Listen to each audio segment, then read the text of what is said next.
There was a time when Rome was known as the Caput Mundi, which translates as the capital of the world. At the height of the Roman Empire, this was very accurate indeed, because all roads really did lead to Rome. And after the fall of this great civilization, the city's importance as the seat of the papacy ensured it continued to play a major role in world affairs as the centuries passed. Nevertheless, the fortunes of Rome still had a habit of fluctuating, and during the Middle Ages it suffered something of a decline, before recovering spectacularly as the ultimate Renaissance city to eventually become Italy's capital in 1870. Consequently, this is a city of quite remarkable contrasts, where ancient and modern sit comfortably side by side, with every imaginable variation to be found nestling between the two.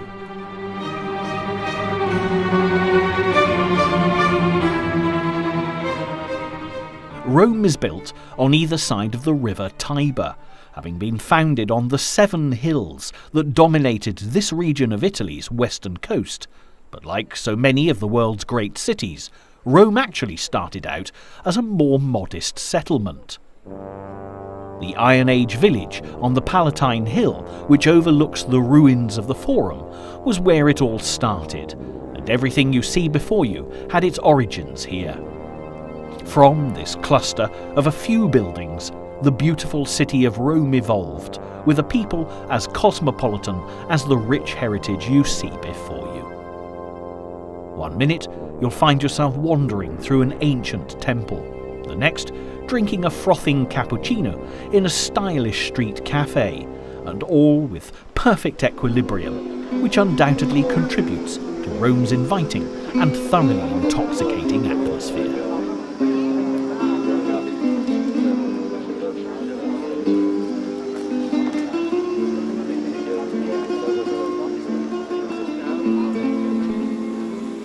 For the 21st century visitor to Rome, deciding where to start can present a delightful conundrum.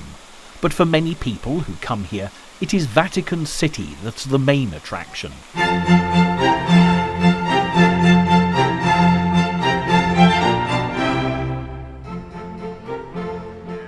Situated on the west bank of the River Tiber, Vatican City has been an independent sovereign state since 1929.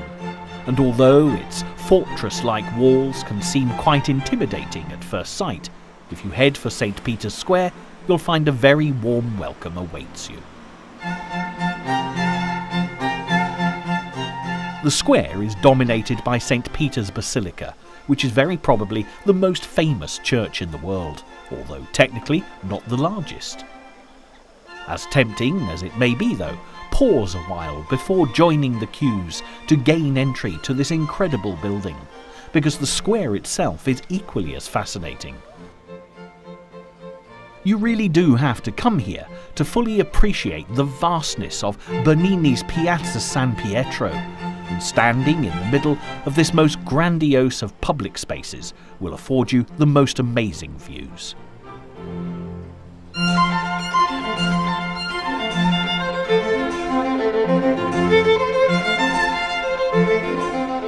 Originally constructed between 1656 and 1667, St. Peter's Square, like so much of Rome, has changed very little since it was first built. At the centre of the square stands an imposing obelisk that was brought to Rome by Caligula in 36 AD. Interestingly, it actually used to stand in the centre of Nero's circus on Vatican Hill, which, according to legend, is the site of St. Peter's martyrdom. But in 1586, Pope Sixtus V ordered it to be moved so that it could take pride of place in front of the Basilica. This took those charged with the task 4 months to complete, and it was decreed that as a mark of respect, this had to be done in total silence, and that was on pain of death.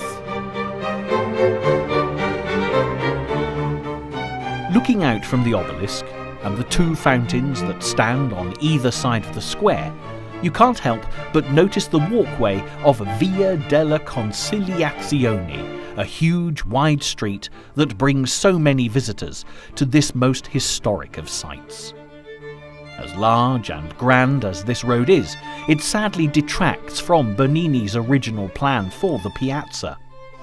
Originally, St. Peter's was to be hidden behind the famous small streets of Rome, making its impact on the explorer or pilgrim far more impressive.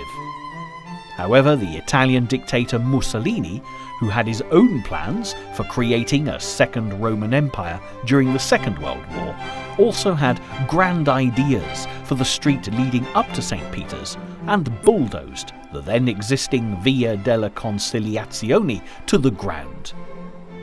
This made way for this airy, yet some would say slightly soulless street, which now tends to be filled with traffic rather than anything of interest. But for those in search of more spiritual fulfillment, it's only necessary to gaze heavenwards, to view the many sculptures of the saints that watch over the square. To be precise, there are 140 of them dotted around the piazza, and all of them seem to be looking down benevolently on the people below, protecting pilgrims and visitors alike who've made the journey to the place that is at the heart of the Roman Catholic faith.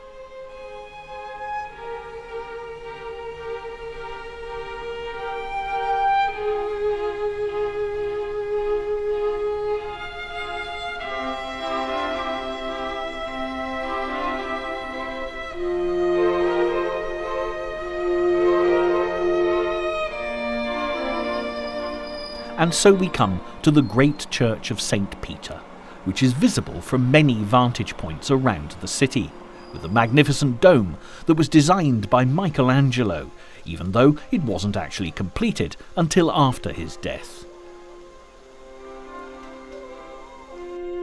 Beneath it stands the baldacchino, a canopy of gilded bronze, above both the Pope's altar and the place where history claims St. Peter's tomb lies. A shrine was first erected on this site in honour of St. Peter in the 2nd century, but the first great church to be built here was completed in around 349 AD, on the orders of the Emperor Constantine. However, by the 15th century, it had fallen into a poor state of repair. A new church was therefore ordered by Pope Julius II, who laid the first stone in 1506. Although it did take more than a century for the completion of St. Peter's, which is why you'll find examples of both Renaissance and Baroque architecture. Another sight that is definitely worth seeing while at St. Peter's is the view from the top of the dome. But be warned, there are over 300 fairly narrow steps to be climbed, so it's not for the faint-hearted. However, once at the summit, the effort will be rewarded, because from the top of St. Peter's, the streets of Rome open out below you, and from here you can see the 7 hills that surround the city.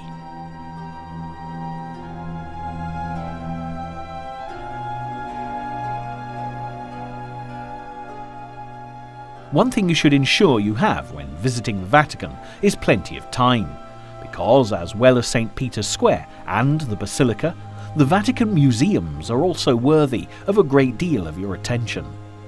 These museums are positively compelling, housing some of the art world's most prized and priceless treasures, and should not be missed. Just by taking a walk through the many corridors and galleries, you'll come face to face with many beautiful, instantly recognizable paintings and sculptures.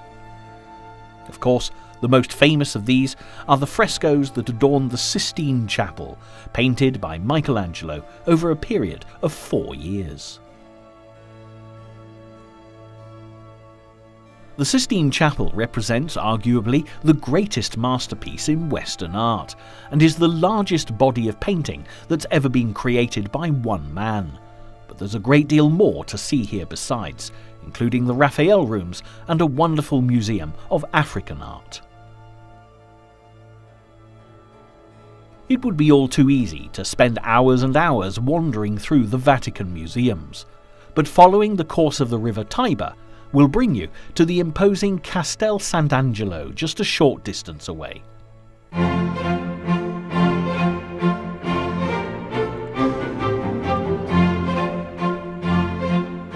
Hadrian, one of the many emperors of Rome, constructed this huge round building to serve as his mausoleum in the 2nd century. Hadrian hoped that his remains would rest here for as long as the mausoleum stood, but sadly his eternal peace was disturbed a few hundred years later.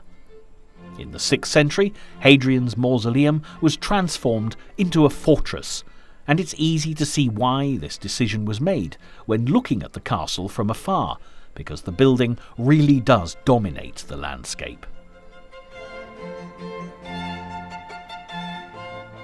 Originally, as Hadrian's mausoleum, this building looked very different to the huge construction that we see before us today. The impressive monument to the late emperor was covered in white marble and surrounded by statues and glorious cypresses that reached high into the Rome sky. It was Pope Gregory the Great who was responsible for the change of use, when the papal authorities wanted an impenetrable fortress that the people of the Vatican could use in times of invasion or siege.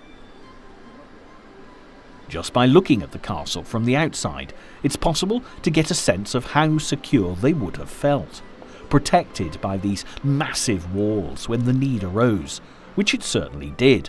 And down through the ages, the lives of so many popes were saved as a result of taking refuge within the well-rounded walls of the Castel Sant'Angelo.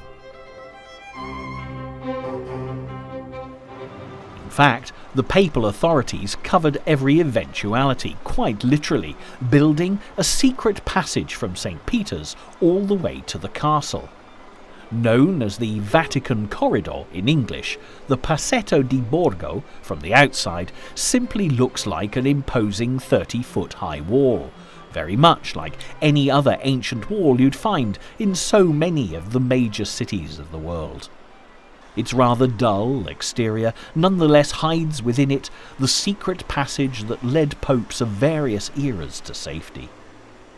The corridor is about 800 metres long, and as people wander around this part of Rome, it's impossible for them not to notice the Great Wall. But unless they've done their research, many visitors have no idea there's a secret passage concealed within the brickwork. Today, a limited number of visitors are able to walk along the corridor that was so crucial to the Vatican, and the fortress itself has been opened up to the public, where they can wander through the corridors and rooms, some filled with guns and armour, as you'd expect of an arsenal of this size. However, what you may not have anticipated is the delightful little cafe at the top, offering glorious views across the river Tiber. It's also worth looking out for the gigantic bronze statue of the Archangel Michael that presides over the castle, and from where it gets its name.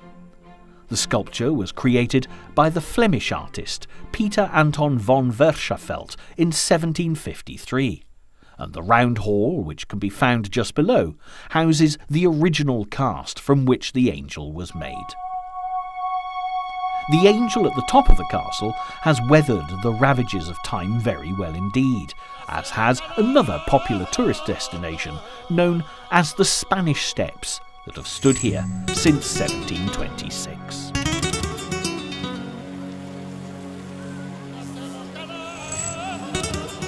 The main purpose for the steps had been to link the Church of the Trinita de' Monti with the square below, and the French owners even planned a statue of Louis XIV at the top. The then Pope objected strongly to there being a French monarch honoured in the papal city, the argument continued for many years. Eventually, the Italian architect, Francesco di Sanctis, came up with a design that pleased everybody, and the result is what you see before you today. When Charles Dickens visited Rome on his travels in the 19th century, he noted that the Spanish Steps were the place where artists' models would dress up in colourful traditional costume, hoping that a wealthy painter would pay for their services. There may not be artists' models here anymore, but people love to meet and linger on the steps, often sitting a while to watch the world go by, write postcards home, and listen to the buskers. However, should you think this is a good spot for an alfresco lunch, sadly you'll have to think again, because eating is not allowed. For those of a romantic disposition, the Spanish Steps have a definite air of possibility, and close by you'll find the house where arguably one of the world's most romantic poets, John Keats, died.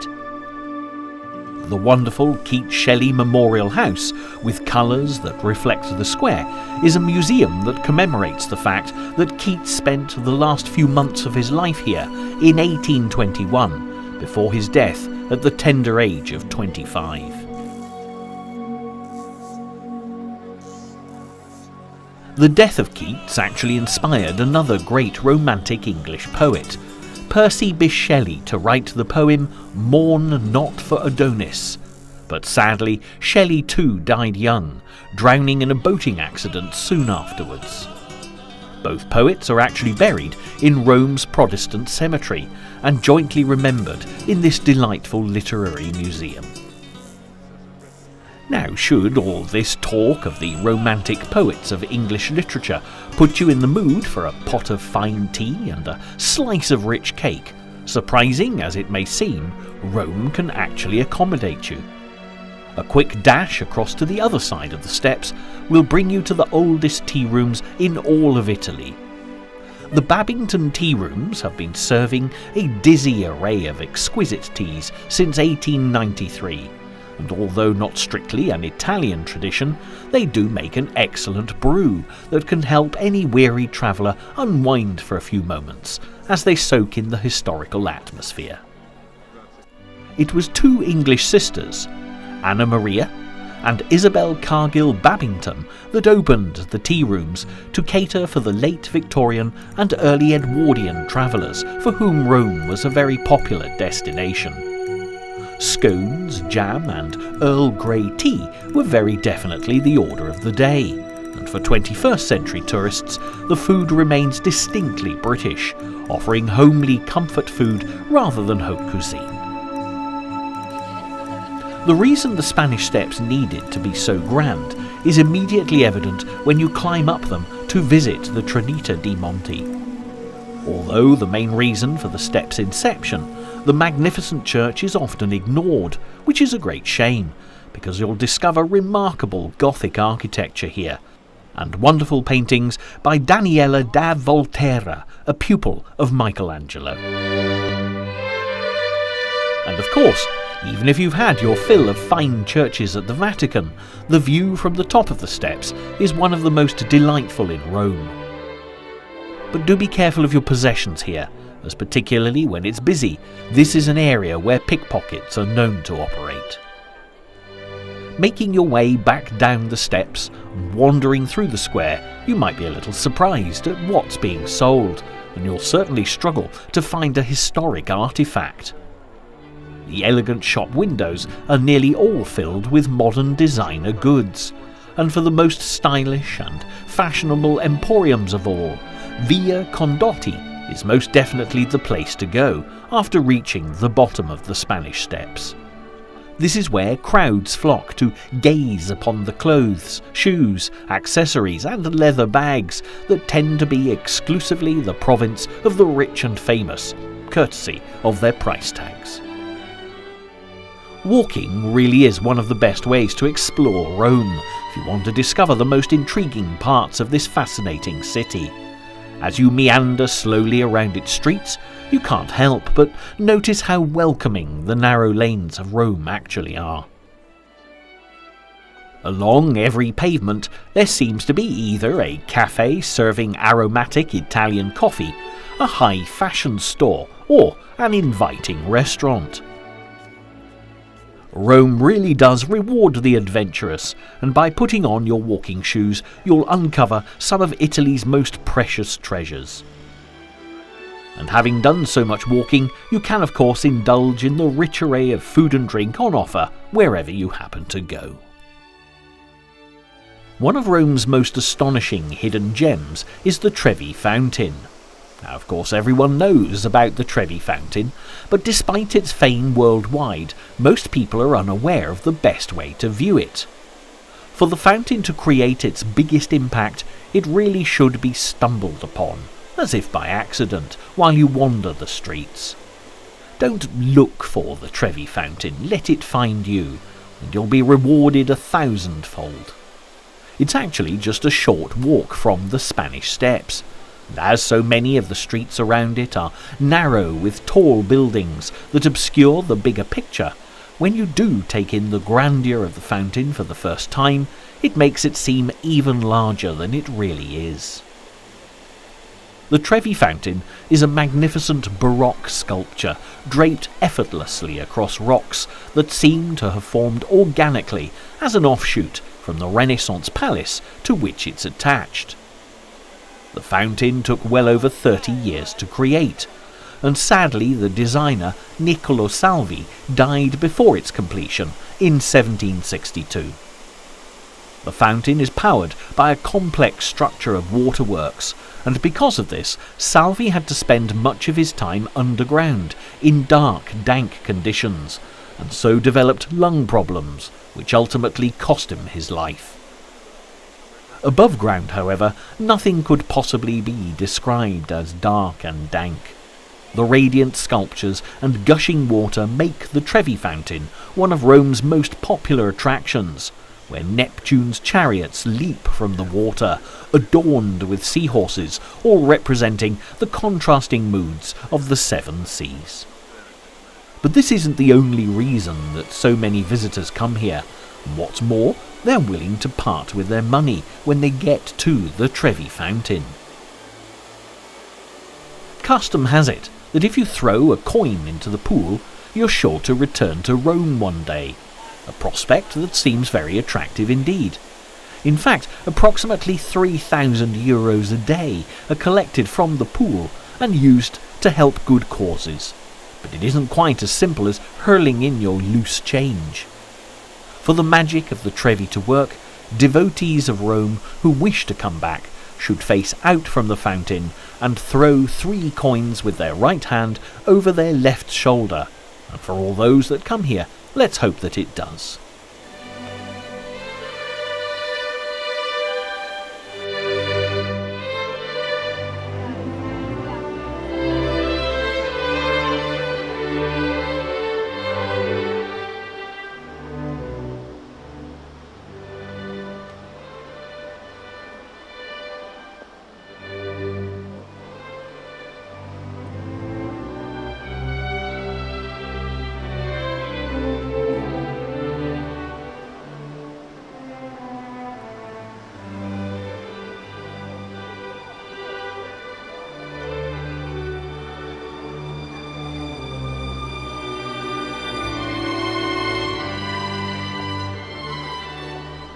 With so many wonderful sights to see, it'll come as no surprise that more than halfway through our journey we have yet to visit what many consider to be Rome's greatest attraction.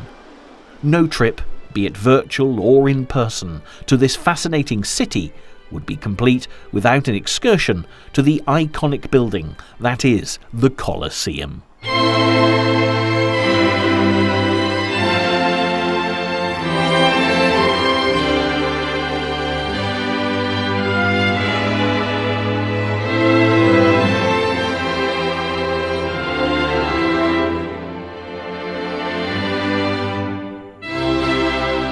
The crumbling arches of this huge ancient stadium remain as a lasting testament to everything that the Roman Empire stood for.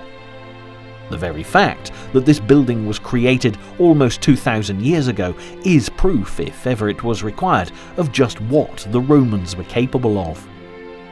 Inside this wonderful building, 70,000 Roman citizens would gather to enjoy the spectacle of everything from gladiatorial battles to Christians being fed to the lions. Today, fortunately, it's the amazing Roman architecture that attracts the crowds to the Colosseum, rather than the bloodthirsty pursuits of the ancient past.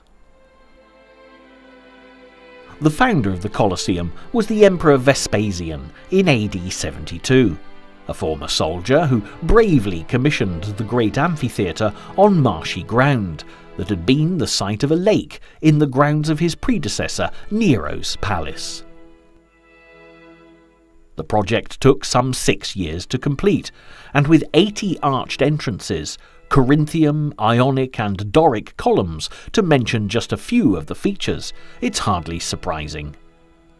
Interestingly, although undoubtedly colossal in its own right, the name Coliseum is thought to have been bestowed upon the building because a huge statue, known as the Colossus of Nero, stood right next to this hive of activity in ancient Rome. As a show of strength and the power of the Roman Empire, the Colosseum delivered everything Vespasian had hoped for, and to this day, stadiums around the world are still modelled on this historic blueprint. In fact, an image of the Colosseum was engraved on Olympic medals right up until the Sydney Games of 2000. Despite the Colosseum being damaged over the years due to neglect, it's still one of the most magnificent sights any world traveller could wish to see. With careful preservation, long gone are the days when the great architects and builders plundered stone from the facade for their palaces and bridges. And having stood firm for 2 millenniums, there's every chance the Colosseum will survive many more.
Rome is one of those truly amazing cities, and no matter where you turn, the sights that will greet you are all to be treasured.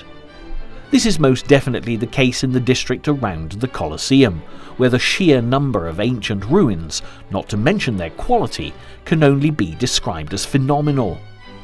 Visitors only have to cross the road from the Colosseum, past the impressive Arch of Constantine, to be guaranteed a glimpse of ancient Rome that really will leave them speechless.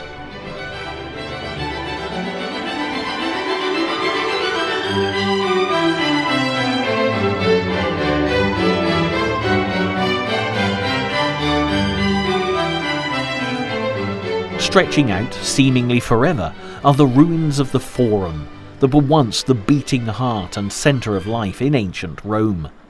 A mass of columns, half-ruined temples, and foundations litter the Via Sacra, which translates as Sacred Way, because it was the path that religious and triumphal processions followed towards the capital. If there was ever a place to really get a taste of what it must have been like when the Roman Empire was at its most spectacular, it has to be here, and by just slowly meandering through the ruins, you can actually picture what it must have been like.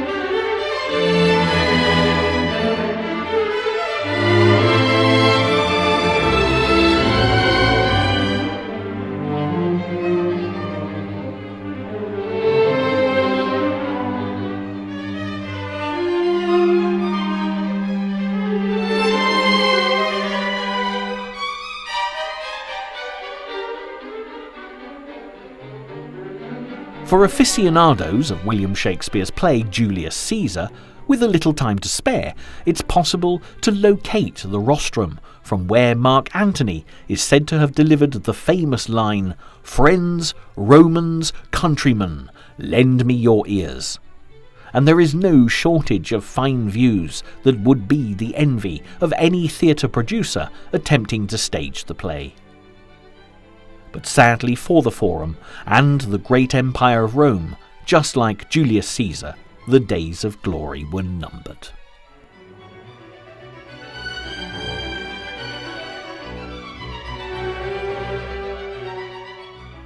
As the empire crumbled, so did the Forum, and you can only imagine how wonderful this place would have appeared all those centuries ago. Nevertheless, there are some remarkable features to look out for.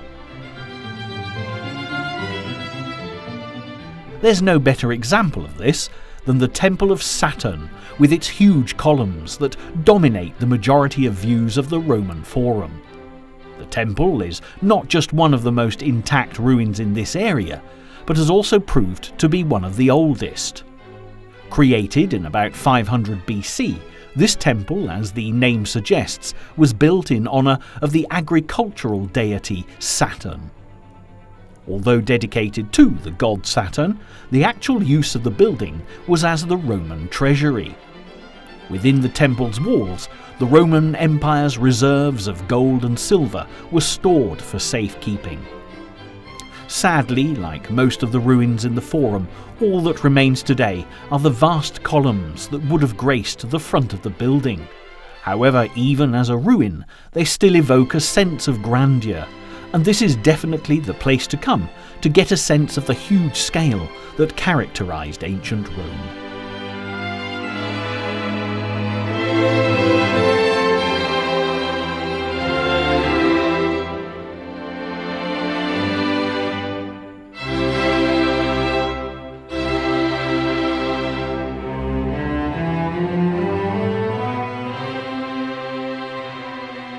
Now, standing amongst these atmospheric ruins and relics of long-gone palaces and temples, you might find yourself wondering if there are any examples of Roman architecture that have managed to remain fully intact down through the ages.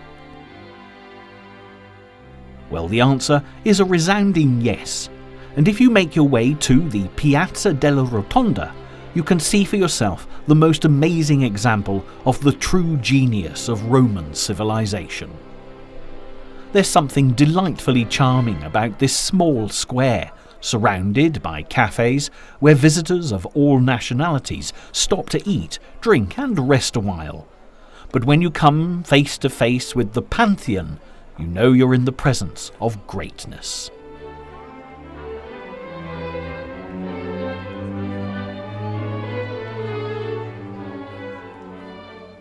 One of the main reasons for the Pantheon's survival fully intact is as a result of it becoming a church in the Middle Ages, rather than being left as a disused Roman temple of all the gods.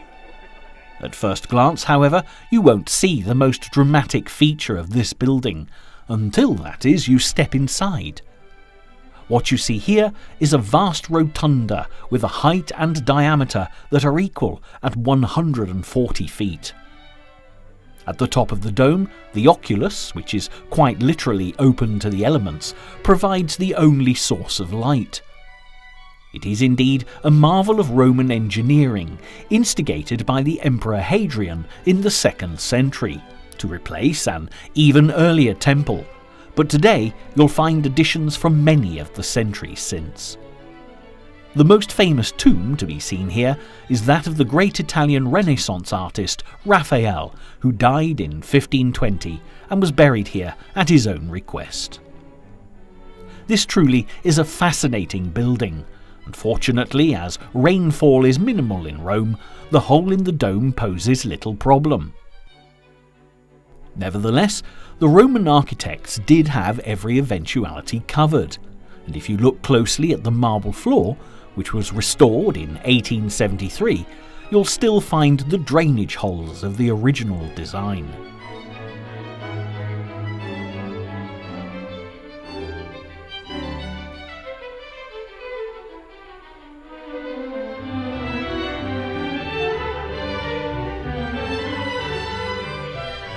Rome is, in fact, world-renowned for its many churches that seem to be dotted along every street and square of this historical city. To prove this point, we only need to take a very short walk out of the Pantheon to the next piazza to discover yet another church with plenty of historical significance.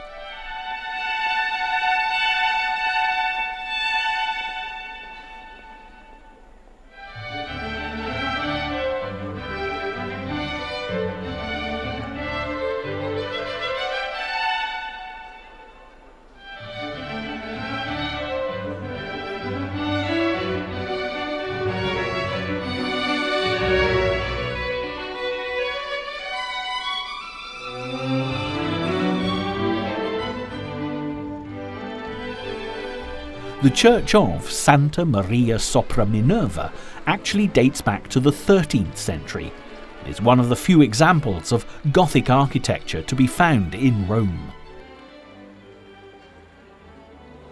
It was built on the ancient ruins of the site of the Temple of Minerva, although it is the more monumental style of the Roman Renaissance that's most notably represented, with the tombs of the Medici popes Leo X and Clement VII. The church is also in possession of some spectacular works of art that date all the way back to the Baroque period.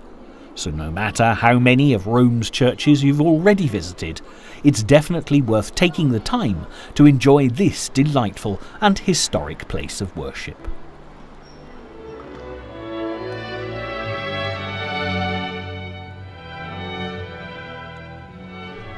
Now, as you come back out into the Piazza della Minerva, you may well notice something rather unusual about the obelisk in the centre of the square.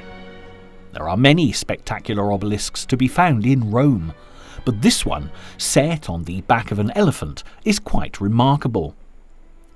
The elephant is a testament to the vivid imagination of the artist Bernini, although it was actually sculpted to his design by Ercole Ferrata, and is a fine example of Bernini's unique vision.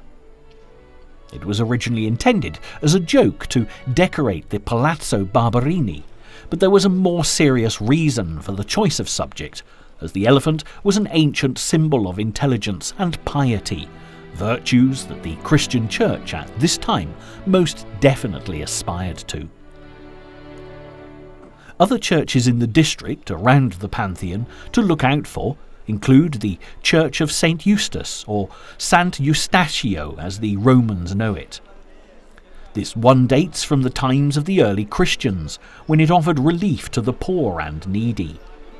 You also do need to make sure you look heavenwards when viewing this church, as despite the rebuilding of the 17th and 18th centuries, the Romanesque bell tower is a rare survivor of the medieval era, and can be all too easy to miss.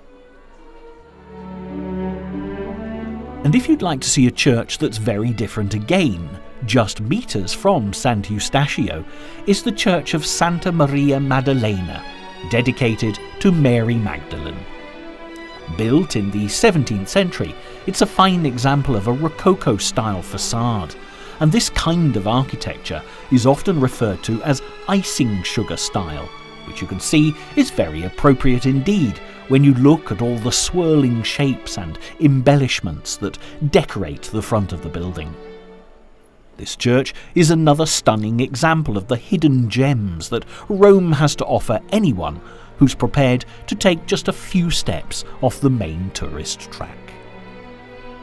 Situated in a quiet little piazza, you could easily miss this church altogether, which, like so many of this city's less well-known sites, has just as much charm and elegance as the more popular tourist attractions.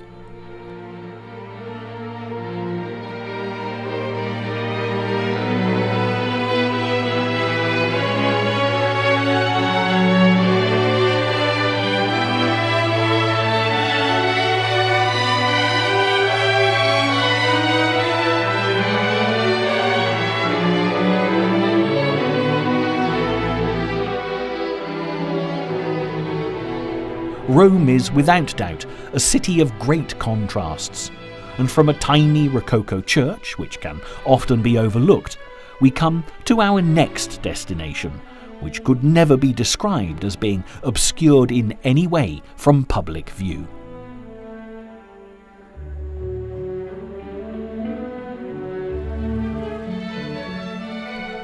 This is the world-famous Piazza Navona, where if modern Rome had a centre point, then this square would be it.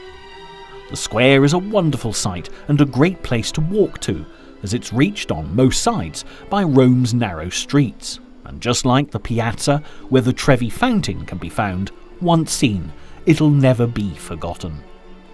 The piazza is light and airy, and all around it are picturesque cafes and bars. Sometimes there are street artists here, or colourful buskers, while on other occasions there are wonderful street markets. But one thing's absolutely certain: whatever happens to be going on in Piazza Navona, it'll always entertain and intrigue any visitor. The first thing you'll spot is the fact that this square is anything but square when it comes to shape, and its classic elongated oval form is due to the fact that historically this is where many great Roman chariot races and athletic events used to take place. Crowds would have cheered as the horses galloped round, but sadly any ruins from this era were removed in the 15th century when the piazza was given a facelift. However, from a more positive perspective, this really is a very stylish and lovely place to enjoy a well-deserved rest and refreshment stop on any tour of Rome.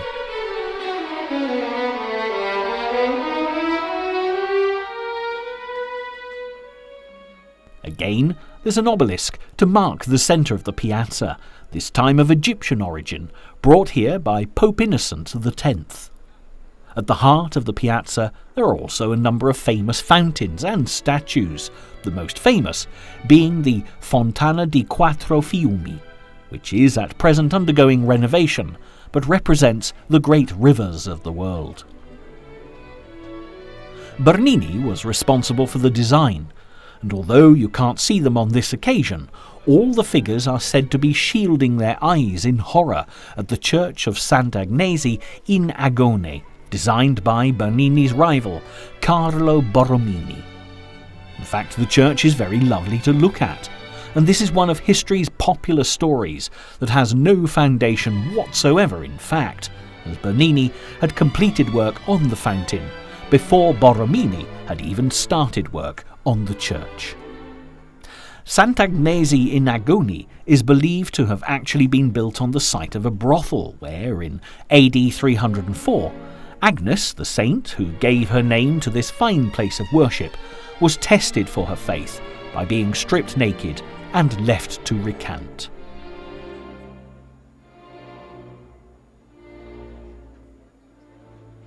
But a miracle saved her modesty, as her hair quickly grew to the floor and covered her embarrassment, although she was later martyred here and is buried in the catacombs. Her fully clothed statue can be found upon the facade, which, despite any suggestions to the contrary, is very beautiful indeed. There are so many truly lovely sights to see in this great city, from the grandeur of the empire-building Romans to the elegant splendour of the Renaissance. You'll literally discover treasure around every corner. Even so, you'll also find evidence of Rome's less than straightforward history during the 20th century, when war raged throughout Europe and the world.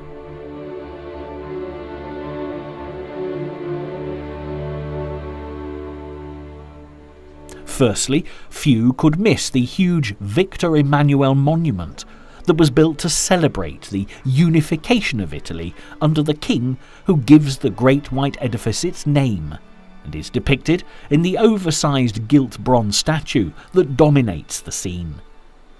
Often mockingly nicknamed the wedding cake, or worse still, the typewriter, this architectural white elephant was inaugurated in 1911, just before the outbreak of World War I.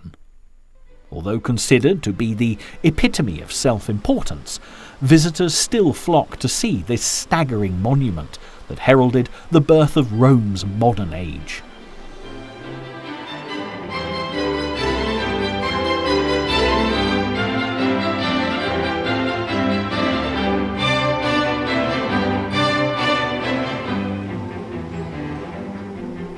While here, if you're feeling brave enough to battle with the traffic, crossing the road will bring you face to face with the Palazzo Venezia, which was so significant during the Second World War.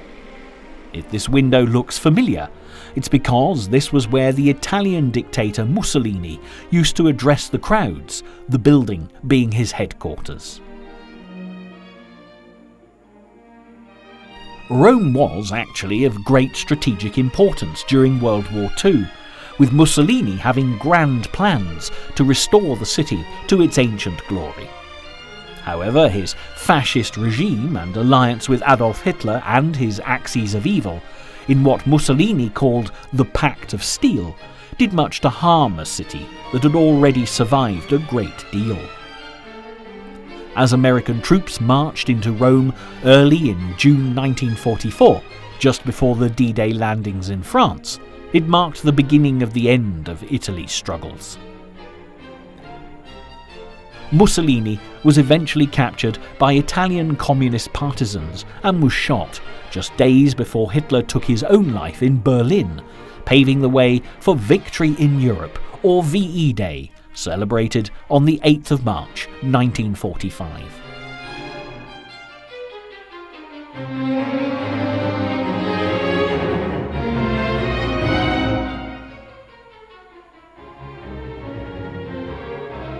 But when in Rome, you really are never far from ancient history, and at the top of the hill, where the Victor Emmanuel monument stands, you'll get an absolutely spectacular view of the Forum.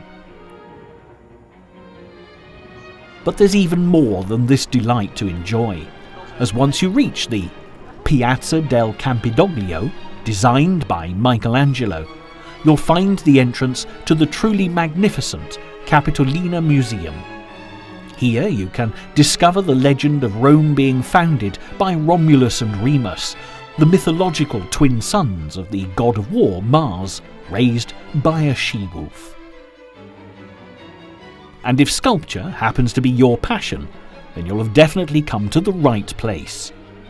Nobody can possibly miss the huge head of Constantine II that stands in the courtyard, dating back to the 4th century AD. And the bronze equestrian statue of Marcus Aurelius from 2 centuries earlier is equally magnificent. However, one of the most spectacular sights you'll find here at the Capitolina Museum is as a result of the position it happens to occupy. A wall punctuated by a number of fabulous arched windows gives visitors the most amazing vantage point overlooking the Forum, and it really shouldn't be missed.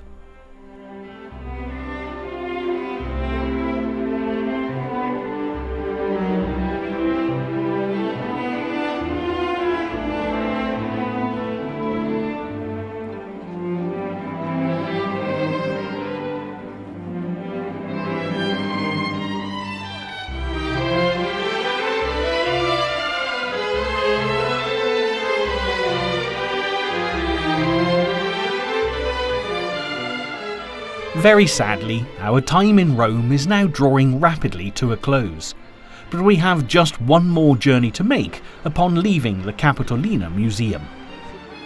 If you climb up the 124 marble steps of the Aracoili staircase, you'll certainly know all about it. Completed in 1348, these really are the steepest steps in Rome. And if you're feeling adventurous, popular legend has it that going up the staircase on your knees will improve your chances of winning the Italian National Lottery. It's highly probable, though, that a quick prayer in the church of Santa Maria in Aracoili at the top would be a better option. But once you've appreciated the wonderful views here, high above Rome, it's always worth stepping inside this delightful and very sacred place of worship that dates right back to the 6th century.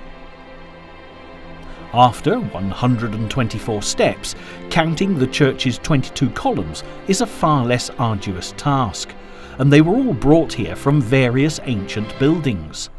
The site is thought to have been originally dedicated to Juno, the queen of the gods of Rome, and today, what looks quite plain from the outside actually has a spectacular interior.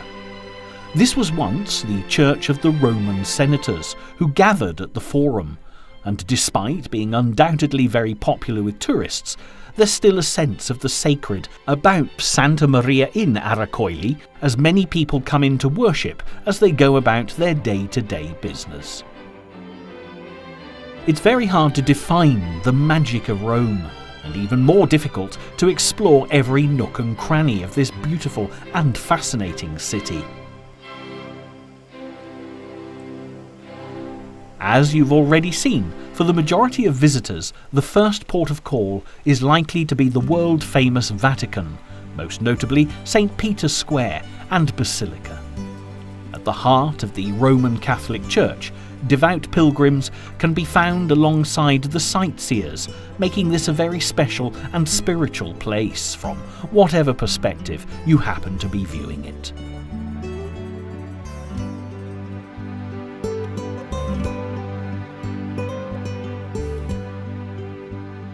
Another great favourite with everyone is the Sistine Chapel, adorned with dramatically vibrant images.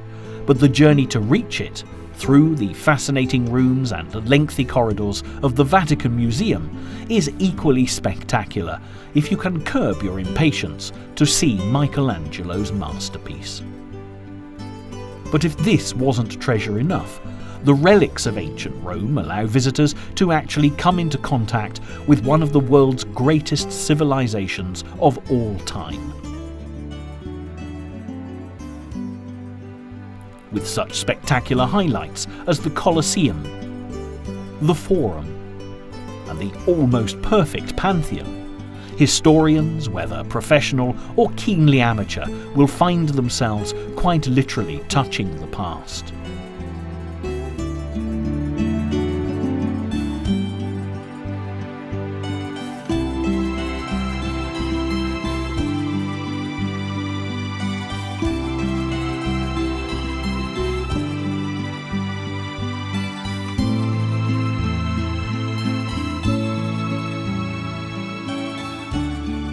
Without doubt, although such sights are truly unforgettable, Rome has a unique style that would earn it a place as one of the world's top cities, even if it were not for the Vatican and an ancient civilization.